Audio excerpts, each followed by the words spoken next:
Welcome to Daily Armor. Today we're going to be in the book of Numbers, chapter 11, looking at verse number 10. We'll probably be reviewing all the way from 1 through 20, but our main verse today is verse number 10.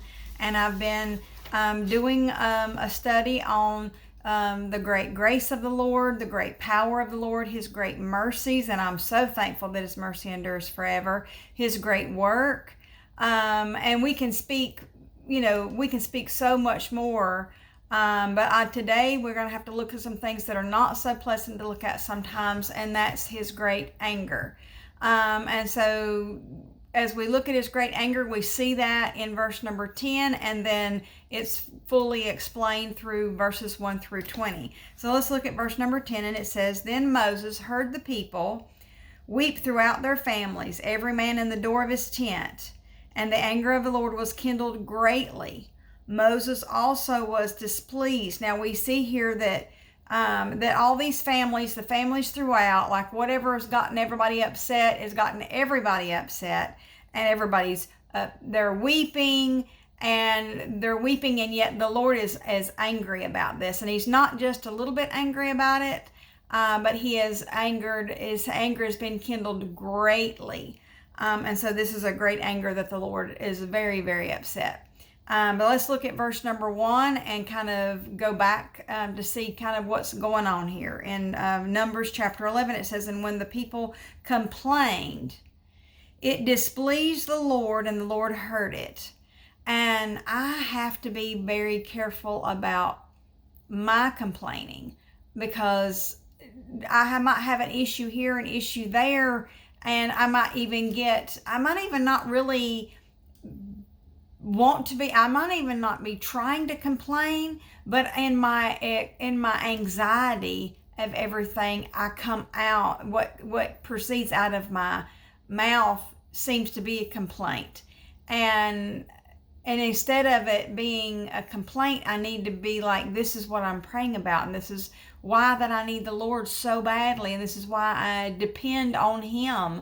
But as we're looking at when the people complained, it displeased the Lord. So remember, when you're complaining, when you're fussing about everything, when I'm fussing about everything, it displeases the Lord. And it can go from displeasing Him to angering Him to a great anger. And that's what we're going to see here. "And the Lord heard it, and His anger was kindled." So it displeased Him, and then His anger was kindled. So when you think about that sparking that, getting that kindling started, that when you're building a fire and you're just kind of getting it started, and it's not blazing yet. It's not, it doesn't have these great big huge flames yet. It's just, you're just getting it started, and it's starting to smoke.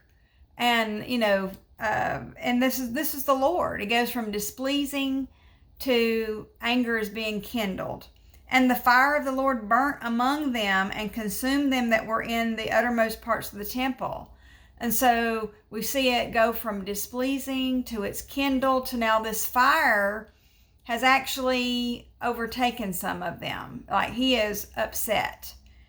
Verse number 2 says, "And the people cried unto Moses, and when Moses prayed unto the Lord, the fire was quenched." So Moses' prayers for the people helped quench this fire. It put it out.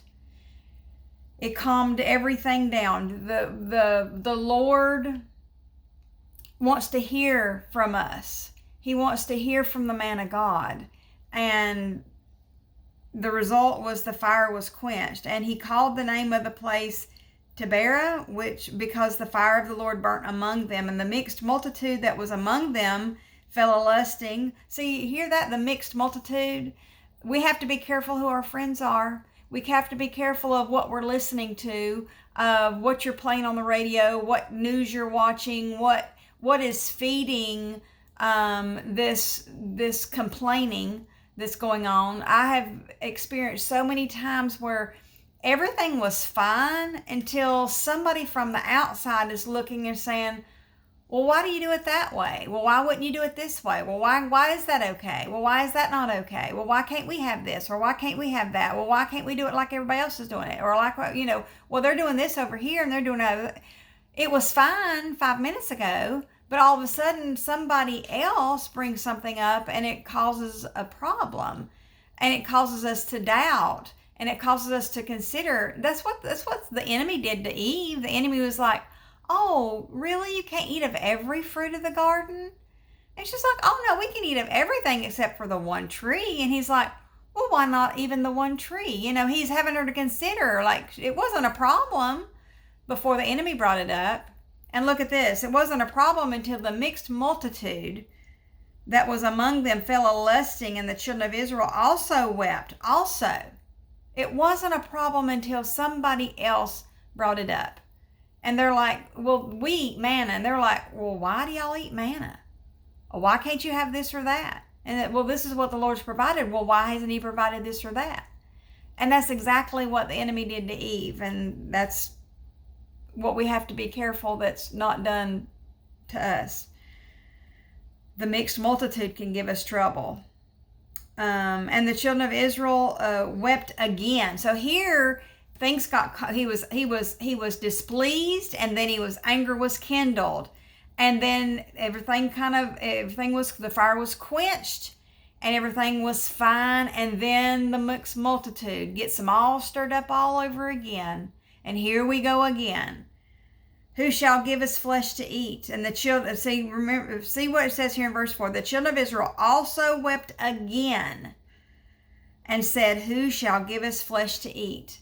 So now we have to remind ourselves, hey, we've got to keep our minds focused on the Lord. I've got to keep my mind focused on the Lord. And just because I see an issue or a problem, or somebody's pointing out something, or something, there's something to distract, I've got to keep my mind focused. I'm like, okay, Lord, this is what you've provided. This is where you've led. This is what you're showing us. And we're not seeing the rest of it just yet, but we don't have to see any of it. We don't have to understand any of it.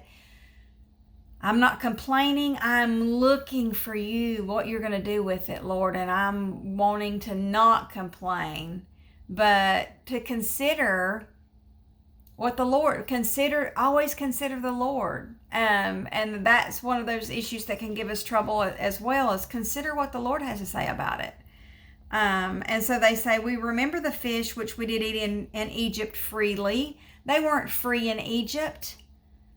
They've been gone now for so long that they forgot what it was like to be in bondage. Oh, well, we did eat fish freely anytime that we wanted it. No, you didn't. You were in bondage. You have taskmasters. You were enslaved.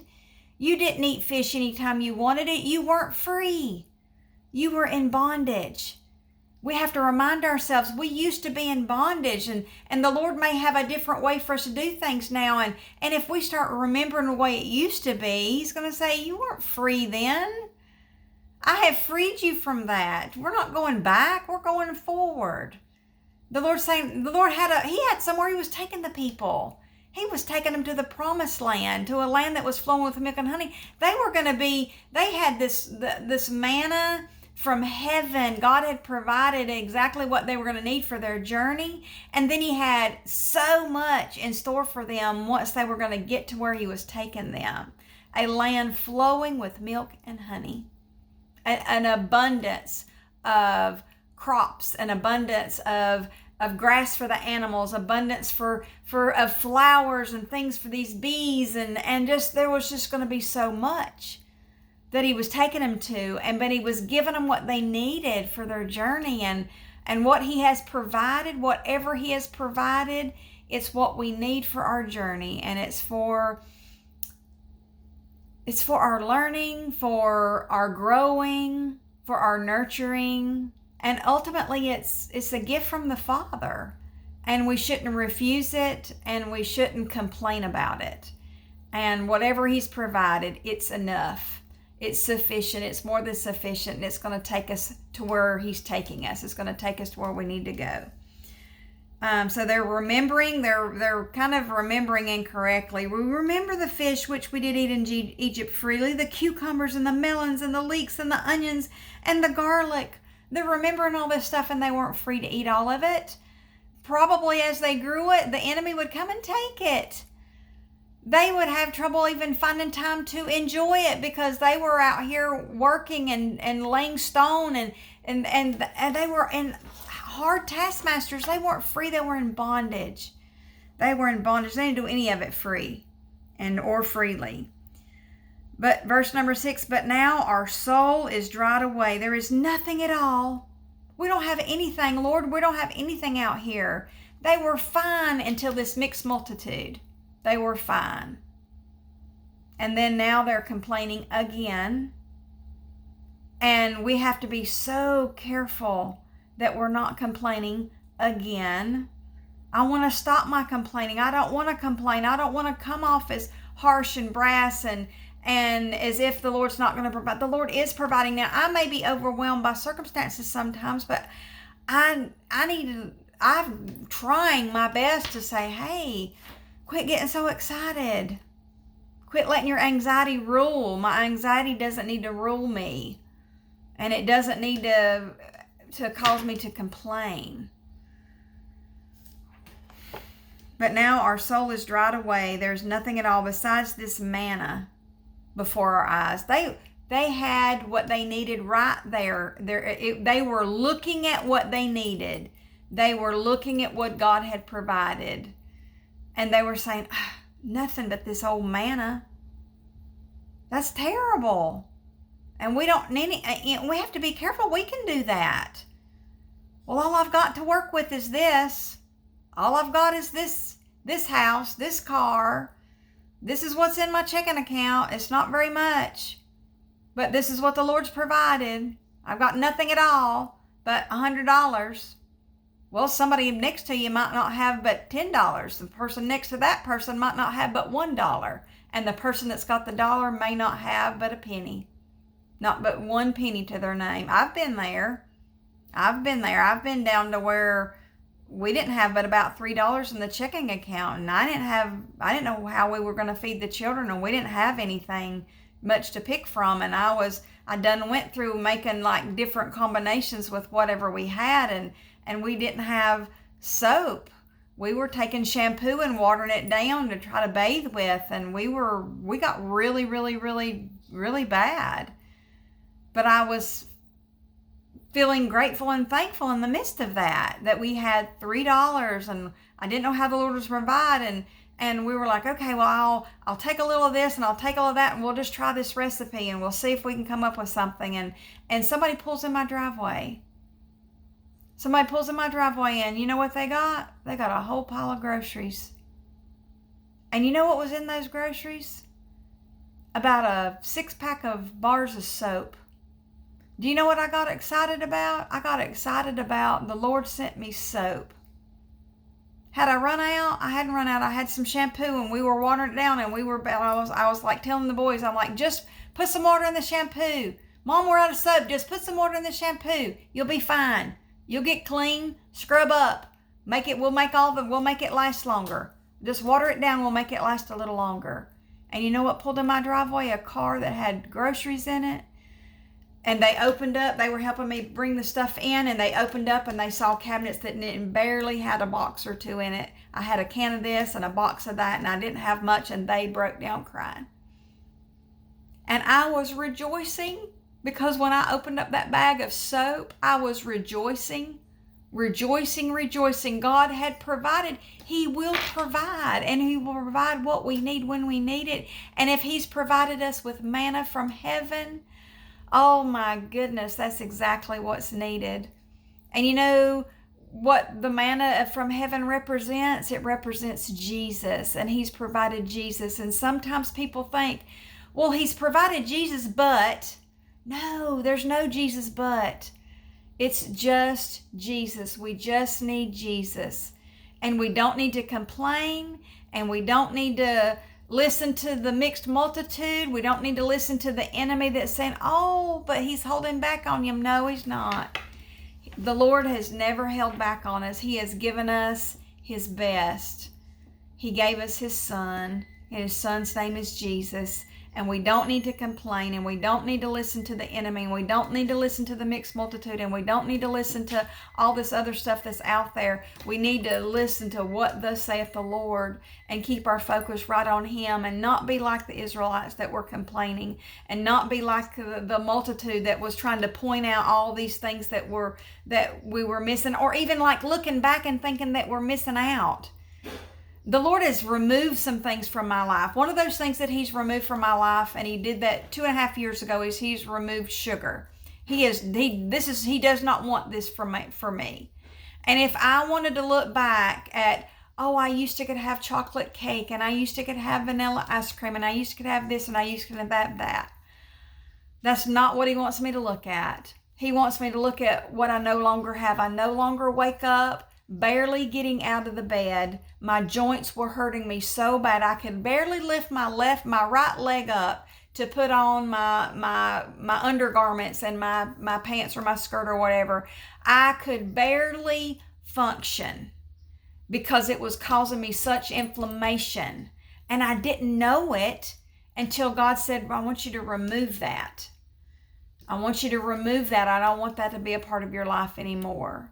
I want you to remove that. He did the same thing a little bit before that, a few years before that. He said, I no longer want you to use debt. I no longer want that to be how you solve your problems, how you get through a difficult situation. I no longer want you to use debt. And if you look back at when we used to use debt, it was like, okay, I'm tired of this car, or this car's breaking down, or it's not being reliable anymore. I'm just going to go to the car lot and get a new car. That's going to solve the problem. Boom.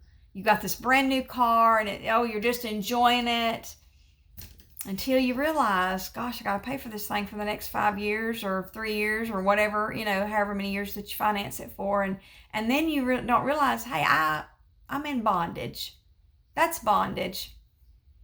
The borrower is slave to, how does it go? Yeah, the borrower is slave to the lender. So I am obligated to send Ford Motor Credit, this whatever a month for this car payment that I now have. And the Lord's saying, I don't want you to do that anymore. I don't want you to, that's the way you used to do things, and I don't want you to do things that way no more. When God took the children of Israel out of Egypt, He took them to get them out of bondage. Now they're looking back and saying, but we were free. No, you weren't. They were not free. They were in bondage.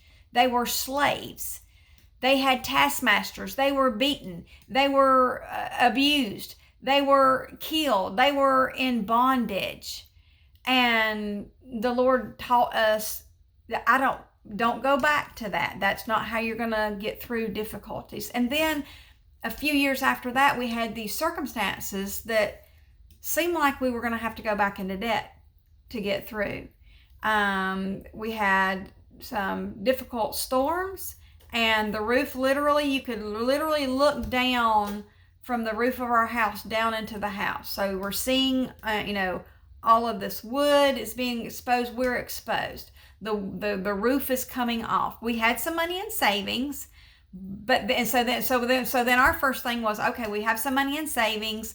So let's get some roofing prices. And we'd had a roof put on in North Carolina before. So we were like, we had a number in our head, and we had probably, I think for that number that we had in our head, we had enough in our savings account to take care of. And so we called a roofer, and because we were also told our insurance wouldn't help us with it. Anyway, we called a roofer, and the roofer came, and the roofer gave us a price. Blowed us out of the water kind of a price. And all we knew was we were not supposed to go into debt. And the roofer was like, oh, no, we won't go into debt. We're going to finance it for you. 0% financing. You can pay it off in 6 months or a year, whatever it was. And Todd was like, no, we're not going, that's debt. He's like, oh, no, it's not really debt because of 0% finance. And he was like, no, that's still debt. That's still bondage. We still would have to be required to pay that. And he's like, no. And the guy was like, oh, it was this price, anywhere close. And I'm like, we had a roof put on in North Carolina. I said it wasn't even a fraction of that.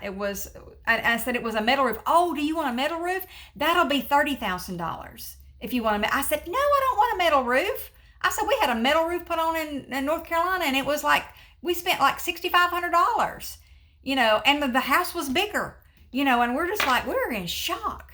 And we're having this pressure from this mixed multitude we'll do 0% financing. It's not really like debt. We're like, no, it's really like debt. And so we're like, okay, we're just going to have to pray about it. And that's what we told the guy. We're like, okay, we're just going to have to pray about it. We're just going to have to wait and see. And we're just like, okay, what do we do? And we're like, Lord, we don't have this kind of money. And the price was, I think, $22,000. And we didn't have, I don't think we even quite had half of that in the savings account. And we thought we had enough to put a new roof on, and we didn't. And we're like, but Lord, now what do we do? And you said we're not supposed to use debt, and we're not supposed to use debt. So what do we do? And then in the midst of all that, the well collapses. In the middle of all this, it wasn't just the roof. The well collapsed. Okay, now I had all these clumps of dirt. I mean, it was pure mud coming out of my sink. Pure mud going into my washing machine. Pure mud going into my dishwasher. We had to stop using all the water.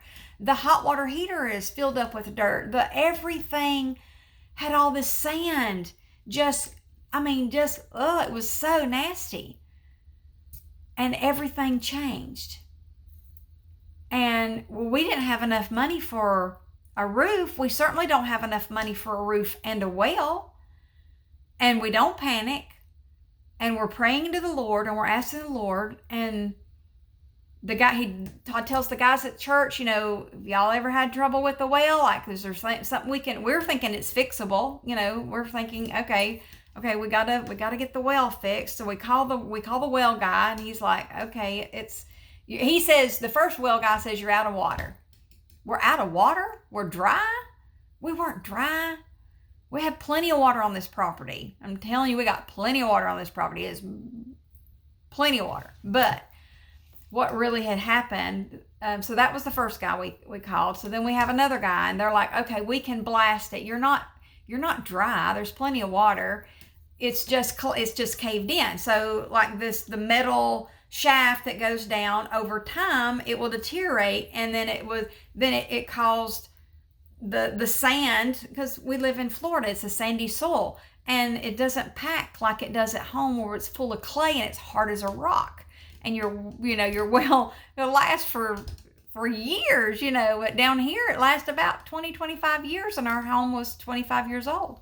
So this well was about 25 years old, and the walls had caved in and collapsed. And I'm getting afraid. I'm getting fearful, because I'm thinking my husband's going to say we have no other choice. Because these are things I've heard before. Well, we have no other choice. We have to. And it was making me sick to think that we're going to have to refinance the house or do something. We're going to have to do something. We're going to have to get this well fixed. We're going to have to get this roof replaced.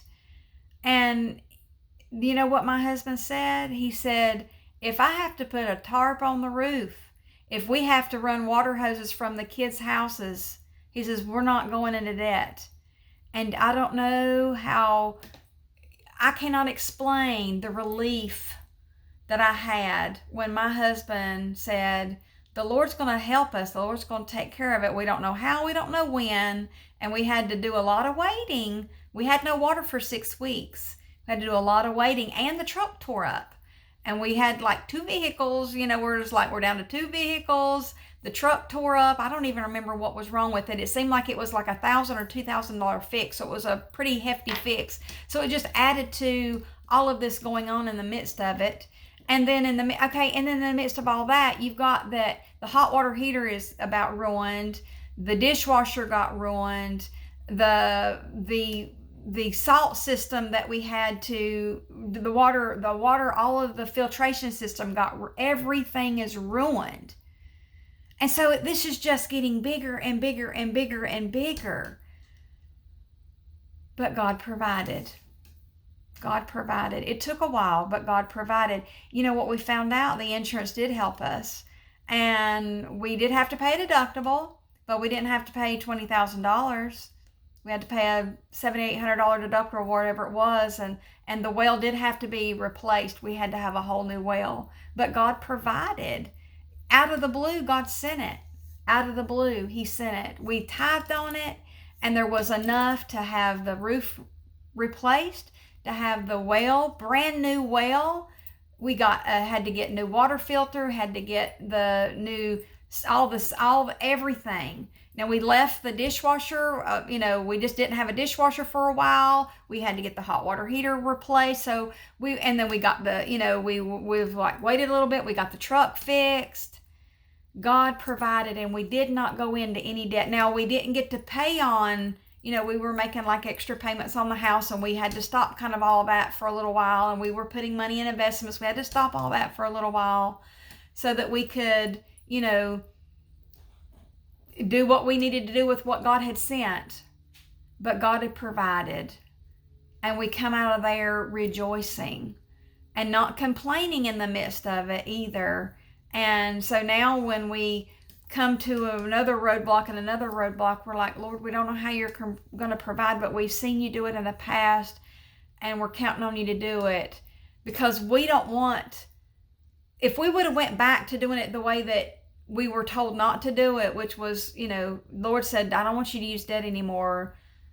He's going to get upset with us. And I don't want the Lord to be upset with me. I don't want him to be angry. And I don't want his anger to be greatly the great anger. Look at where we see, so they complained, and then this time Moses is even complaining. He is overcome with, again, I can't take this again. I can't do this again. I can't keep going out like this again. Moses is overwhelmed. Then Moses heard the people weep throughout their families, every man in the door. Verse number 10 of his tent. And the anger of the Lord was kindled greatly. Moses also was displeased. Now it's taken a toll on Moses. He's like, I can't take this anymore.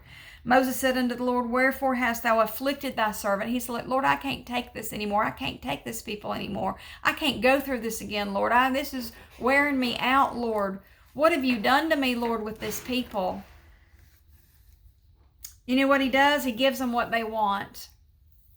They are fussing about the manna, and he gives them what they want. He gives them meat, and he gives them so much meat. And just continue to read through verse number 20. He gives them meat, and he says, you're not just going to have it for a day or a week. I'm going to give it to you for a whole month. You're going to have this for a whole month. It's going to come out your nostrils, I believe is what it says. You're going to have so much of it, it's going to make you sick. And so my lesson for me was that anytime I think that I can play around with sugar, that the Lord said, I don't want this to be a part of your life. It makes me sick. It makes me sick. And I'm going to remember this, Numbers chapter 11. It makes the Lord angry, and the Lord's going to let it make me sick. And I don't want it to make me sick. I don't want to be sick. I don't want to hurt anymore. I don't want my hips to hurt me. I want to be able to, I want my joints to work. I got grandchildren to see raised. I got the Lord's work that I want to be a part of. And I don't want to be sick. And I don't want to go back to Egypt. I don't want to go back. I just want to go forward, and I don't want to complain. And I want to watch that, and I want to not complain.